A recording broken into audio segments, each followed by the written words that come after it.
Manong Ted, DJ Chacha, pahirapan pa rin talaga sa mga apektadong residente, maging ng pamahalaan, itong makapal na abo na idinulot nga at bumalot sa malaking bahagi ng Albay mula sa nag-aalboroto pa ring bulkang Mayon. Bukod kasi sa nakita noong Sabado na malawak o matinding ashfall, nagkaroon ulit ng panibagong pagbaba o pagbagsak ng abo kahapon ng umaga. Kaya talagang pahirapan pagdating sa paglilinis ang mga residente dito sa abo na halos kinumutan na nga ang malaking bahagi ng bayan ng Kamalig dito sa Ginubatan, maging sa may Ligao City. Sa Ginubatan nga, Manong Ted, sa DJ Chacha, halos lahat ng barangay, 44 barangays ang talagang apektado. Kahapon or kagabi particularly, umulan dito sa malaking bahagi naman ng probinsya, bahagi na malaking tulong sa mga residente para sa paglilinis nila ng kanilang mga tahanan, ng mga gusali at iba pa mga structures dito sa area.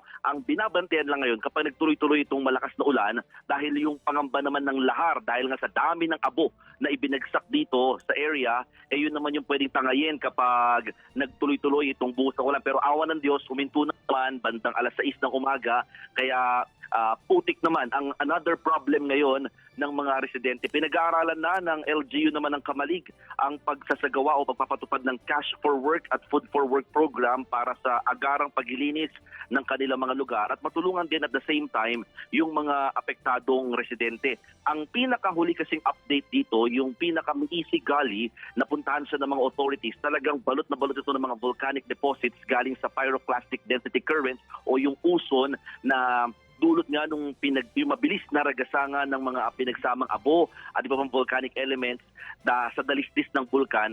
Ang kapal na nung naturang mga nakitang natuyong lupa at bato o buhangin na rin dito sa area ng Barangay Maisi na halos malapit na doon sa next barangay na pasok naman sa 7-kilometer extended danger zone. Kaya pinag-aaralan ngayon ng provincial government ng Albay na bagamat wala pang alert level 4, baka magrekomenda raw sila na palikasin yung ilang barangay sa bahagi ng Daraga at Kamalig na pasok sa 7-kilometer extended danger zone na malapit na nga dito sa Barangay Maisi dahil umaabot na doon yung lava flow na nararanasan sa patuloy na pag-aalboroto pa rin ng bulkang Mayon na nakataas pa rin sa kasalukuyan sa alert level 3. Manong Ted, DJ Chacha? Yes, Mon, kasi ngayon lang ako mismo na ngayon lang ako na nakakarinig nga ng gantong uri naman ng description sa nangyayari diyan, pyroclastic density currents. Ano ba ang kwento ng mga locals diyan? Meron bang pagsabog ito? Meron bang narinig na parang pumutok? O ano ba ang paliwanag dito? Ano ba description nito? Ang sabi ng mga residente at maging ng T-Vox talaga, yung pinakapaliwanag nila kahapon, Manong Ted, tungkol dito sa nangyaring makapal na abo, wala daw explosion o pagbuga nga technically sa bulkan. Ito raw ay natipak lamang na bahagi ng lava flow na galing sa bandang itaas ng bulkan at habang dumadaos-dos ito, nagdulot na nga ng pyroclastic density current. Kaya kung makikita ninyo sa mga videos ng PVOX, hindi sa taas nang galing yung parang pagbuga, nasa bandang gitna ng bulkan. Kasi doon nagkaroon ng parang parang pag-spark na mga bato at saka ng lava. So doon parang pumutok, pero ang sinasabi kasi alisin daw yung description ng pagputok ng bulkan kasi nga dulot lang daw ito ng mga uson ng galing sa bulkan. Ito yung patuloy na paglabas nga at pagdaos-dos ng mga syempre may mga maiinit na bato at iba pang mga volcanic elements sa banda, sa dalisdis ng bulkan pababa. Sige, kasi mamaya hihingi tayo ng kumbaga scientific explanation nga dito sa pyroclastic density currents ito. Pero sa ngayon, Mon, sa lahat ng mga nakapaligid na mga bayan at lungsod doon sa Mayon, saan dito ang pinaka-apektado so far sa pagkakaalam mo?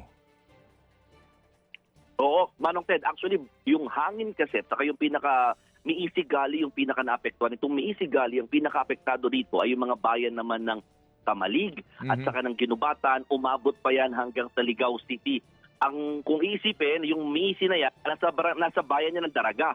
Pero hindi naapektuhan masyado yung bayan ng Daraga kasi nga yung pagtaas ng abo, bumagsak siya sa mga next town and cities. So doon na umabot sa Kamalig, palayo na siya ng palayo hanggang umabot na nga ng Ligaw City. Yung direksyon din kasi ng hangin ang nakaapekto rito, kaya ngayon namumroblema ang mga residente dahil sa kapal ng abo umaabot ng 1 to 2 inches yung kapal ng abo na halos bumalot sa kanilang lugar. Pag di nila inalis to, talagang mahirap lalo pag bumara pa sa mga kanal at madulas din ang sitwasyon dito. Saka masakit siya sa balat at saka yung health hazard din eventually. O sige, nasa amin ng linya ngayon si Ginoong Oscar Cristobal ng PDRRMO, kaya sa ilang pang mga kaukulang update at detalye. Salamat, Mont, mag-iingat ikaw. Mga kapatid, patuloy po kayong tumutok sa 105.9 True FM para sa totoong balita, impormasyon, music and entertainment. Mag-subscribe sa aming YouTube channel at podcast at sundan nyo kami sa Facebook, Instagram, X at TikTok sa True Network PH. Bisitahin din po ang aming official website, truefm.ph. At panoorin din kami sa True TV Signal, Channel 19. Kami po ang 105.9 True FM. Laging true sa'yo, kapatid.